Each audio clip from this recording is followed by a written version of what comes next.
Assalamualaikum warahmatullahi wabarakatuh. Pemirsa PON TV dimanapun Anda berada, senang sekali saya Ari kembali menjumpai Anda di program Skalk Solusi Kota Kita. Apa kabar Anda? Tentunya pemirsa kami harapkan senantiasa dalam keadaan sehat selalu tanpa kekurangan suatu apapun. Dan tentunya seperti biasa saya akan berbincang bersama dengan Bapak Wali Kota Pontianak, Bapak Edi Rusdi Kamto yang telah hadir bersama kita pada kesempatan kali ini dengan tema yang akan kita bicarakan terkait tentang bedah rancangan traffic manajemen simpang Tanjung Pura dan Tanjung Raya 1. Namun sebelum itu kita sapa dulu Bapak Wali Kota, Bapak Edi Rusdi Kamto yang telah hadir bersama kita. Assalamualaikum warahmatullahi wabarakatuh. Apa kabar Pak Edi? Assalamualaikum warahmatullahi wabarakatuh. Selamat sore, salam sejahtera. Ya, sejahtera. Sehat Pak ya? Alhamdulillah. Sehat. Nah ini pastinya kalau kita tanya sibuk Pak Edi gitu sebagai wali kota pasti tentunya sibuk. Nah ini kalau boleh tahu sedikit nih Pak bocoran, nah kesibukan apa aja nih Pak yang Bapak lakukan mungkin beberapa hari? Kalau kita ya, memang tugas kita kan melayani dan menyelesaikan masalah ya, tidak ada. Jadi kita bekerja tidak lagi mengenal waktu. Bagaimana kita bisa mengatasi masalah-masalah mulai dari bangun tidur sampai mau bangun terus mau tidur. Artinya itu semua kita pikirkan dan ya, sibuk ya kita nikmati aja.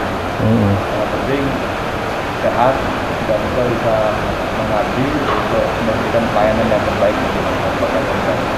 Oke.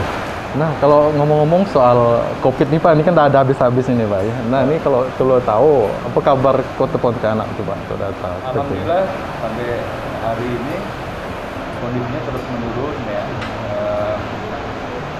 Kondisi prevalensi kita itu sudah di bawah 5%, terus positivity rate 0,6. Vaksinasi alhamdulillah sudah mendekati 50%, mungkin besok sudah 50% ya. Nah terus tingkat kasusnya juga kematian terutama juga di bawah 0,6%. Jadi Pontianak sudah zona kuning ya, karena laporan ke pusat ini ada beberapa indikator yang harus dilaporkan dan menjadi standar seperti tracing. Ini kita masih tetapkan sebagai level 3 sampai tanggal 4 Oktober ya. Dan mudah-mudahan dengan perbaikan data yang kita kirim ke pusat itu bisa merubah level dan kita tidak menginginkan adanya gelombang ketiga atau kluster baru yang menyebabkan melonjaknya kasus COVID. Oke, kalau angka vaksinasi sendiri ini Pak, apakah ada kaitannya dengan kesadaran masyarakat akan pentingnya vaksinasi COVID sendiri? Alhamdulillah juga masyarakat Kota Pontianak sebagian besar sudah sangat sadar tentang pentingnya vaksin ya. Sehingga kalau kita mengadakan gerakan vaksin, serbuan vaksin itu selalu didatangi masyarakat. Dan setiap hari pun kita tetap mengadakan yang rutin baik di puskesmas maupun di ICC. Tambah lagi kegiatan yang dilakukan oleh TNI Polri bekerjasama sama komunitas, sama tokoh agama misalnya, ini semakin besar animo masyarakat untuk divaksin. Oke, nah berarti kalau kita di level 3 aktivitas masyarakat udah mulai ini Pak ya? Ya, banyak sudah diizinkan, cuma ada masih dibatasi beberapa titik kegiatan. Tidak diizinkan penuh 100%, tapi ada yang 50%, 75% dari kapasitas tempat yang operasi tempat usaha yang diizinkan. Oke, jadi itu ya Pak ya soal COVID sendiri. Nah, kalau kita bahas tema kita pada kali ini Pak kan terkait traffic management ini Pak ya. Nah, ini juga masalah macet ini di Kota Pontianak juga menjadi salah satu masalah yang memang udah tak bisa dihitung lagi nih Pak. Nah ini kalau saya lihat kemarin sempat ada di postingan Facebook Bapak ya, ini akun resminya. Nah ini kan terkait rencana Bapak nih, traffic manajemen segmen simpang Tanjung Pura dan Tanjung Raya 1 nih Pak. Nah kalau dari sebenarnya nih gambaran kalau kita lihat kemarin kan itu dari blueprint nih Pak ya. Nah kalau di Pistol sendiri tuh Bapak nih kayak gimana sih Pak? Apa fisiknya nanti itu seperti apa dan? Ya, yang pertama-tama sistem transportasi kota Pontianak sudah dituangkan di dalam rencana induk kota atau RT/RW Kota Pontianak. Itu sudah tergambar sistem transportasi kota. Nah, ada. Tapi itu kan tidak sampai mendetail tentang geometrik traffic manajemennya. Iya. Nah, sekarang kita secara bertahap beberapa pertimbangan terutama akan kita tata ulang dalam rangka menjawab kemacetan, ya, masalah transportasi, kelancaran dan kemacetan. Di simpang Jalan Tanjung Pura Imam Bonjol Tanam itu titik di mana hampir setiap hari menjadi kemacetan. Ya. Nah, kita ada rencana pembangunan duplikasi jembatan transportasi itu yang bagian dari strategi kita untuk mengatasi kemacetan yang ada di sekitar daerah tersebut. Nah, duplikasi jembatan kapal 1 tidak cukup untuk menjawab kalau simpang itu tidak kita tata ulang. Dalam hal ini traffic manajemennya itu harus kita kelola secara optimal, secara sempurna supaya bisa mengatasi masalah-masalah kemacetan yang ada di kawasan tersebut. Jadi traffic manajemen itu pertama dari kajian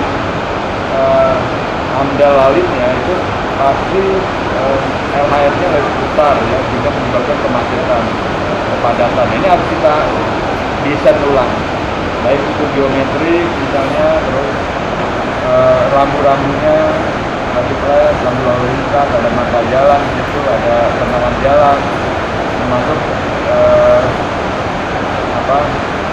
petunjuk arah dan lain sebagainya. Dengan traffic management yang baik, itu juga salah satu bagian dari upaya untuk mengurai kemacetan.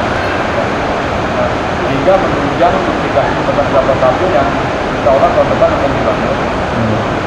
Ini yang dimasalahkan oleh masyarakat, tidak nyamanan tadi hampir setiap hari ini bisa pasti berkurang. Ini jembatan kaki landang.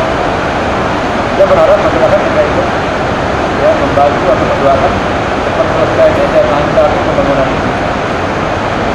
Baru kita nanti secara bertahap menata kawasan-kawasan lain yang dipandang perlu program presiden tidak hanya di simpang Tanjung Pura, tapi mungkin di simpang Gajah Mada, di Ponorogo, di Tanjung Pura, di Ponorogo, maupun simpang-simpang lainnya yang memang harus kita rapikan, kita gunakan, kita manfaatkan.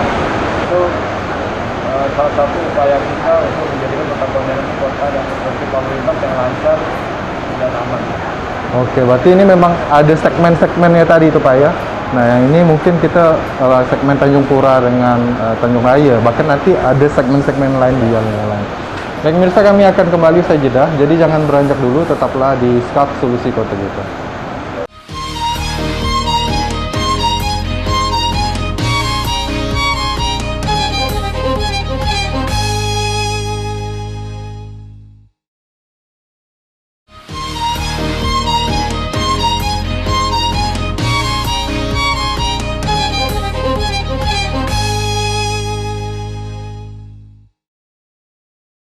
Anda kembali bersama kami di SCAF Solusi Kota Kita pemirsa. Kita lanjutkan perbincangan kita dengan Bapak Wali Kota Pontianak, Bapak Edi Rusdi Pangtono. Nah, terkait tentang traffic management ya di Jalan Tanjung Pura, di segmen Tanjung Pura dan Tanjung Raya. Nah, kalau bicara tentang tadi ya, Bapak sempat menyinggung soal duplikasi jembatan Kapos 1 nih Pak. Ini kan ada yang ini juga nih Pak, yang menanyakan soal kenapa tidak jadi tahun ini seperti itu Pak pembangunannya. Oh gini, kita sih maunya cepat. Cuma Kementerian PUPR itu mensyaratkan lahannya harus bebas dulu, harus aman. Ya. Sementara kita melakukan pembebasan lahan sejak tahun 2020, terus baru selesai di awal 2021 pembebasan lahan. Nah, setelah terbebasnya lahan tersebut dan kita bayarkan ya, kepada pemilik lahan dan bangunan. Ini yang baru kita laporkan ke Kementerian PU, dan alhamdulillah Kementerian PU siap untuk membangunnya. Itu yang menjadi persyaratan utama. Kalau dulu tadi jembatan landak, asal ada surat pernyataan dari wali kota itu udah harus diterima. Kalau sekarang Kementerian PU harus bebas dulu dan harus ada bukti-buktinya supaya pekerjaannya tidak terhambat. Itu tujuan dan maksudnya. Itu juga menjadi alasan kenapa. Tapi tahun depan pasti Pak ya? Insyaallah yang disampaikan oleh Direktur Jembatan itu tahun 2022 ya, konstruksinya akan dimulai. DID-nya juga sudah jadi. Sekarang pada tahap uji keselamatan jembatan. Artinya secara desain, AMDAL semua sudah tidak ada masalah. Itu tinggal dirampungkan Pak ya. Baik, nah kalau soal macet tadi nih Pak, ya, ini kan memang Pontianak ini mungkin juga jadi problem kota-kota lain sebenarnya Pak. Nah ini sebenarnya apa sih Pak yang kemudian menjadi alasan utama kenapa macet khususnya di kota Pontianak di arus lalu lintas di Jalan Tanjung Pura dan Tanjung Raya ini sangat tinggi seperti itu Pak, ya, trafiknya? Yang pasti kemacetan itu adalah diukur dari kecepatan kendaraan rata-rata itu di bawah 3 menit. 3 menit sangat lambat lalu lintas. Terus kapasitas jalannya tidak dapat menampung volume kendaraan yang lewat di jalan tersebut. Nah, tentu faktor utama adalah jumlah kendaraan karena pertumbuhan penduduk dan ekonomi. Yang kedua, aktivitas masyarakat yang melewati jalan dan jembatan tersebut. Yang ketiga, jembatan itu kan ada kemiringan yang menyebabkan ada melambatnya kendaraan. Jadi kalau mau naik itu masih rem pelan dan nanti juga menghambat antrian. Terus dekat lampu merah juga. Selain itu aktivitas masyarakat mobilitas masyarakat yang harus melewati jalan tersebut, nggak ada jalan lain karena tinggalnya di Bandara Timur, kerjanya di seberang sini. Yang kedua sebaliknya warga kota atau lebih jalur lintasan, rumahnya di Siantan atau di Mempawah harus lewat jalan tersebut. Dan bagaimana kita ketahui idealnya jalan itu harus seperti jaring laba-laba, ada pusat kota, ada inner ring road, ada outer ring road yang banyak hubungannya, koneksi sehingga akan terbagi, terpecah gitu kendaraan, aktivitas. Nah, jadi terurai. Angkutan berat tidak boleh masuk kota, hanya boleh di outer ring road. Angkutan sedang di inner ring roadnya, terus jalan penghubungnya ini yang bisa dilewati oleh kendaraan apa aja. Sehingga konsentrasi kendaraan tidak tetap di satu titik seperti sekarang ini kan nggak ada jalan lain, mau lewat Badan Hadi masih antri, mau lewat jembatan Kapuas 2 jauh kan juga macet. Jadi satu-satunya jalan ya hanya jembatan Kapuas 1 karena kapasitasnya terbatas, ya macet. Juga banyak kan yang bertanya, Pak kenapa tidak dibuat overlay atau bebas? Nah, untuk sementara waktu ini belum efektif ya kalau dibangun flyover karena tidak menjawab masalah macetnya. Kalau misalnya ada flyover yang dari Ramayana ke hotel Kapuas Palace itu, Kapuas Dharma, yang lewat adalah kendaraan berat yang juga sama kan pelan akan macet di turunannya ataupun di tanjakannya. Nah, ini terbukti di jembatan Landak. Waktu saat belum dibuat justifikasinya itu hampir setiap hari juga macet. Juga sekarang coba perhatikan kan udah lancar ya, nggak ada hambatan. Nah, tinggal nanti kita membuat traffic management mulai dari simpang Tanjung Pura Garuda tersebut sampai ke simpang Sukun Makmur yang rencana juga akan dibuat bundaran. Jadi dengan lebaran jalan untuk membagi jalan menjadi dua arah, 2 jalur, dan penataan trotoar dan penghijauannya lampu penerangan jalannya, marka jalannya, saya yakin akan merubah wajah Pontianak Timur dan Utara ke depannya. Dengan transportasi yang lancar, ini akan memperlancar juga mobilitas masyarakat beraktivitas, termasuk ekonomi juga akan naik. Betul sekali Pak ya, apalagi memang kemacetan ini dampaknya juga kerugian, ada Ya, kerugian Pak ya? itu banyak kerugian ya, seperti pemborosan waktu, pemborosan penggunaan bahan bakar, dan belum lagi tingkat kesetresan dan keselamatan pengendara itu sendiri.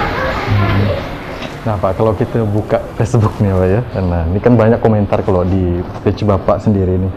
Nah salah satunya itu, nah ada dari warga Pontianak yang berkomentar kalau lampu merah kebanyakan katanya dari Tanjung Pura ke Tanrai terlalu dekat, makanya terjadi penumpukan katanya. Nah Bapak ini Ya, membenarkan nggak? lampu merah ini kan untuk mengatur arus supaya tidak timbul krodit tabrakan di tengah gitu jalannya. Tapi kita bisa atur waktu ininya, Timer ya Pak ya? timer lamanya, lampu merahnya, hijaunya, kuningnya gitu. Kalau kuning mungkin peringatan, tapi lampu merah dan hijaunya bisa kita, kalau sore mungkin yang ke arah jembatan itu diperlambat supaya lancar, tapi kalau pagi yang sebaliknya yang dari timur ke sini diperpanjang karena kan lebih volume kendaraan lebih banyak. Itu yang pertama. Yang kedua, memang harus ada traffic karena itu yang mengatur itu tidak timbul krodit. Terus yang ketiga, kita juga akan membuat jalan akses lain di persimpangan. Misalnya nanti di bawah jembatan itu kita buat jalan alternatif sehingga kendaraan roda 2 tidak harus lewat lampu merah, dia bisa langsung muter masuk ke Martapura, langsung di bawah jembatan bisa langsung, jadi tidak terhambat. Terus yang belok kiri bisa jalan terus karena jalannya sudah lebar. Termasuk kalau misalnya muter baliknya kita bisa izinkan, kita buatkan. Jadi itu berdasarkan hasil kajian maupun hasil pengamatan di lapangan. Kita harus perhatikan itu. Termasuk nanti waktu kendaraan kontainer yang bisa lewat dari tidak gitu pada jam-jam tertentu. Saya yakin dengan pengamatan di langsung maupun lewat CCTV kita bisa memonitor posisi lalu lintas yang terjadi di lapangan. Kalau ada hal-hal yang harus memang lampu merah di peramanya kita tidak setel kan gitu. Jadi saya yakin memang itu juga bagian daripada pengendalian kroditan persimpangan yang ada di titik-titik rawan macet. Baik, itu Anda. Kami masih akan kembali mirsa sejedah berikut. Jadi jangan beranjak dulu, tetaplah di Skak Solusi Kota Kita.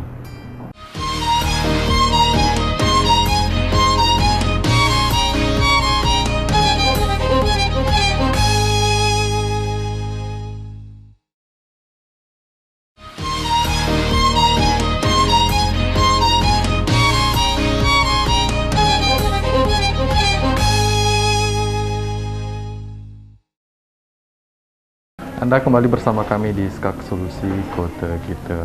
Dan pemirsa, kita lanjutkan perbincangan kita terkait tentang traffic management di segmen Tanjung Pura dan Tanrai 1. Nah, kalau area traffic control system Pak di Pontianak sendiri, apakah kita sudah ada Pak yang memantau arus lalu lintas melalui monitor gitu? Ya, kita sudah menggunakan CCTV di setiap persimpangan jalan Kota Pontianak untuk memonitor dan memantau kejadian yang ada di persimpangan terutama karena itu titik-titik rawan terhadap keselamatan lalu lintas. Nah, tapi kita juga akan memperluas dan memperbanyak pemasangan CCTV sebagai alat kontrol kita, monitor kita untuk mengetahui kondisi kota. Sejauh ini ada berapa titik Pak yang sudah dipasang? Kalau sekarang ada 56 yang berfungsi yang kita connectingkan dengan contact center yang ada di kantor wali kota. Dan kita juga bisa monitor melalui HP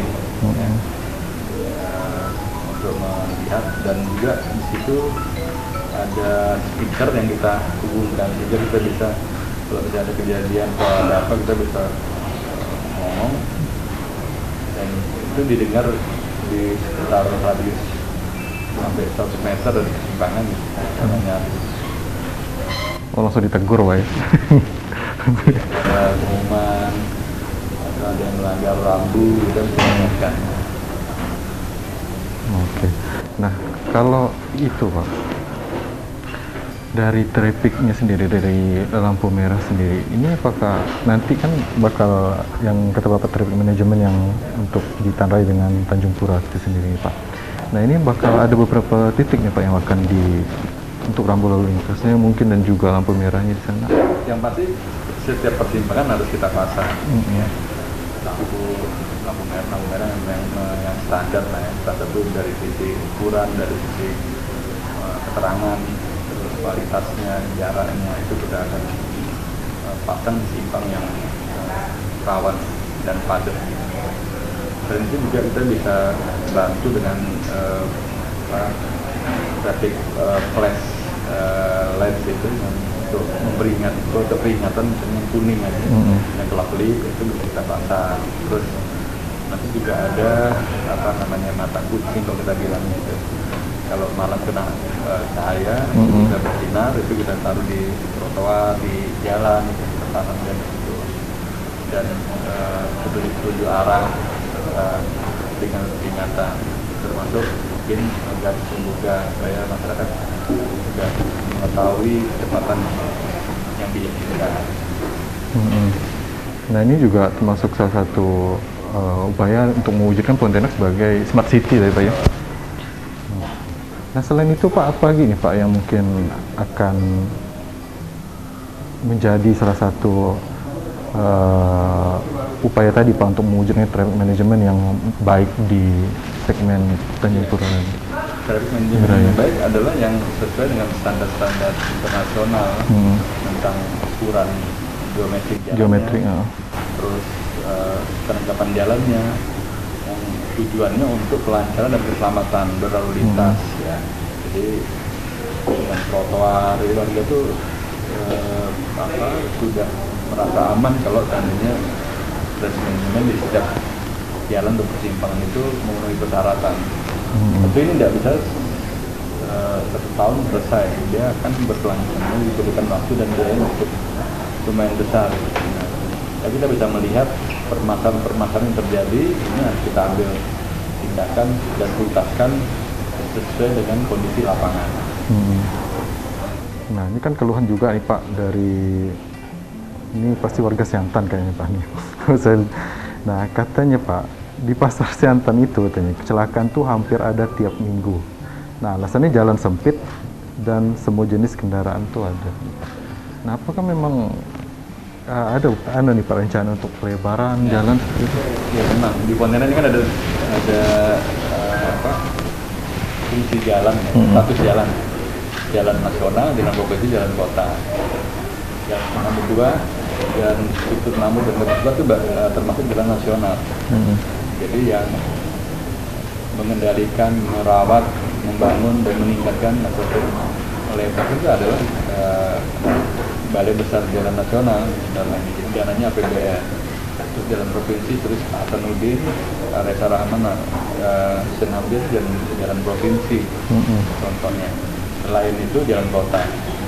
Nah, memang tidak ideal kalau kita lihat kota Pontianak ini bercampurnya kendaraan berat, sedang dan ringan. Artinya roda 2, roda 4, trailer, kontainer situ juga sudah bercampur di satu, tidak ideal. Jadi selama itu bercampur memang rawan terhadap kecelakaan. Oleh sebab itu idealnya adalah ada auto ring road. Yang diperuntukkan untuk angkutan berat, jadi mereka tidak masuk kota. Nah, sementara ini sifatnya sementara karena pelabuhannya ada di Jalan Bakti, terus gudangnya ada di Tuburaya, misalnya di Ain 2, terus atau ada di Siantan, mau nggak mau kendaraan itu situ ya. Kota. Yang paling aman jalan nasional ada di Pura, terus jalan di 2, Mabut dan Peristiwa, atau yang akan keluar kota. Ya, ini sementara memang tidak ada jalan lain. Cuman untuk jangka pendek kita mengaturnya dengan jam yang diizinkan, misalnya yang di atas 20 feet dibolehkan jam 10 malam sampai jam 5 pagi. Jadi sore mereka nggak boleh lewat. Nah ini kan berdampak terhadap distribusi, terhadap transportasi barang, di mana mereka harus lancar, harus cepat misalnya, dan kirim pasti akan berdampak. Jadi buat sementara waktu kita lebih mengutamakan keselamatan di jalan dulu. Mau tidak mau harus kita batasi seperti itu. Baik, pemirsa. Dan kita jeda lagi, pemirsa. Sejedak tentunya kami akan kembali. Jadi jangan beranjak dulu, tetaplah di Skak Solusi Kota Kita.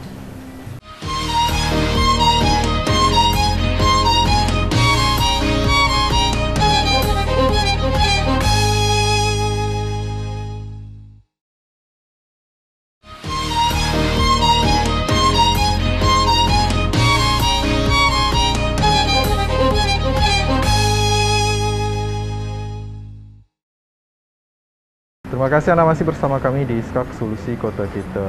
Masih bersama dengan Bapak Wali Kota Pontianak, Bapak Edi Rusdi Kamtono. Dan tentunya pemirsa, tadi belum dibilang ya bahwa kami ini saat ini berada di gedung parkir Kota Pontianak ya. Nah ini suasananya bagus dan di atasnya memang enak, asik buat bersantai. Jadi bagi kalian khususnya warga Kota Pontianak yang sekedar ingin menghilangkan penat ya, boleh datang main di gedung parkir tentunya. Baik pemirsa. Dan kita lanjutkan lagi perbincangan kita dengan Bapak Wali Kota. Ada mungkin di segmen ini saya ingin menyampaikan pertanyaan dari warga nih Pak. Nah ini terkait tentang mengurai kemacetan juga, masih ada kaitannya. Nah, jadi ini lebih tepatnya mungkin katanya memberi saran nih Pak. Jadi kenapa katanya pemerintah Kota Pontianak tidak membuat sebuah kebijakan transportasi jangka panjang untuk mengatasi kemacetan. Nah, yakni dengan transportasi umum nih Pak. Nah, ini kan katanya juga solusi kemacetan. Nah, ini mungkin bisa diberikan tanggapan nih Pak soalnya.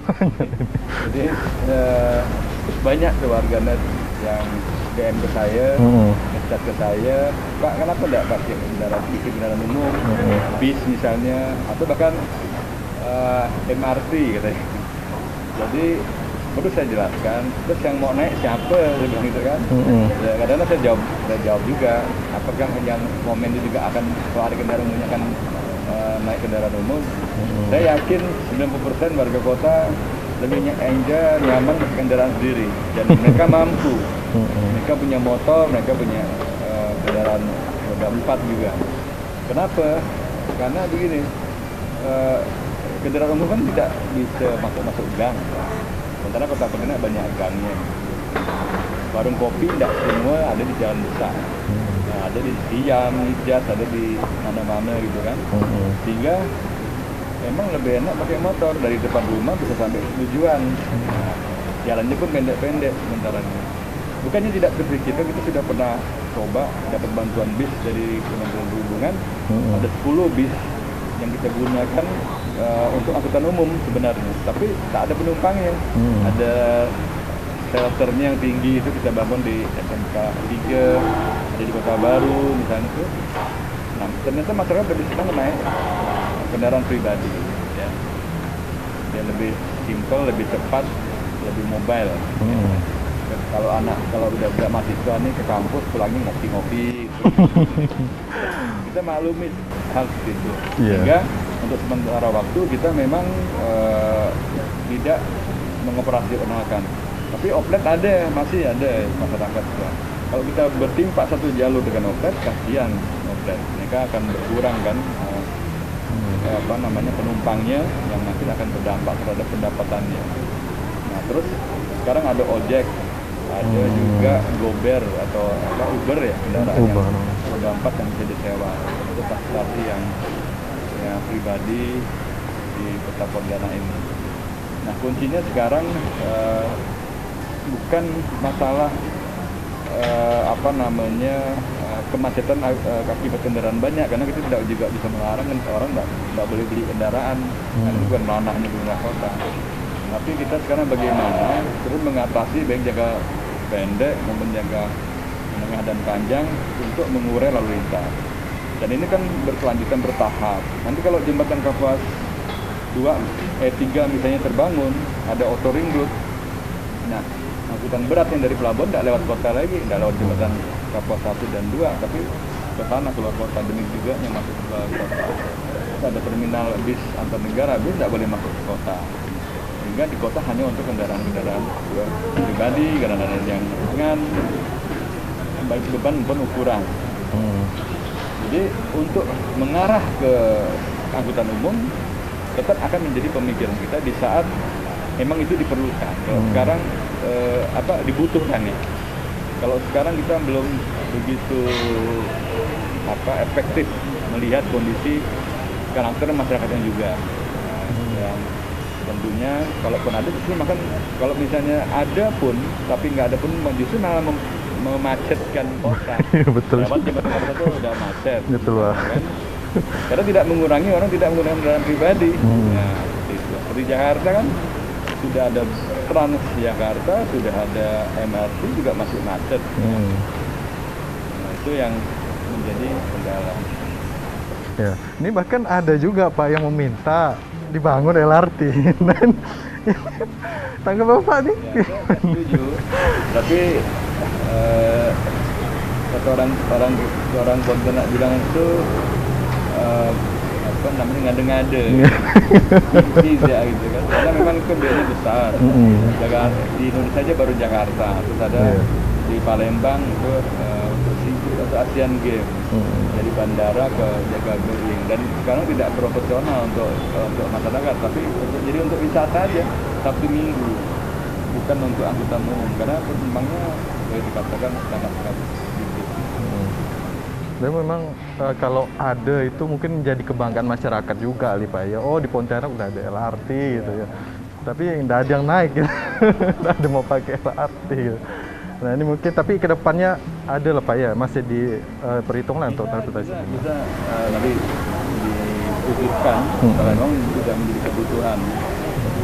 Kota yang modern, kota yang menyediakan saing tinggi juga harus indikatornya adalah angkutan umumnya yang berkualitas. Nah itu dia saya. Jadi semoga menjawab pertanyaan warganet tentunya terkait hal ini. Nah, pemirsa, kami akan kembali di segmen terakhir. Nah, mungkin terkait tentang harapan Bapak Wali Kota ke depannya. Jadi jangan beranjak dulu, tetaplah di SKAK Solusi Kota Kita.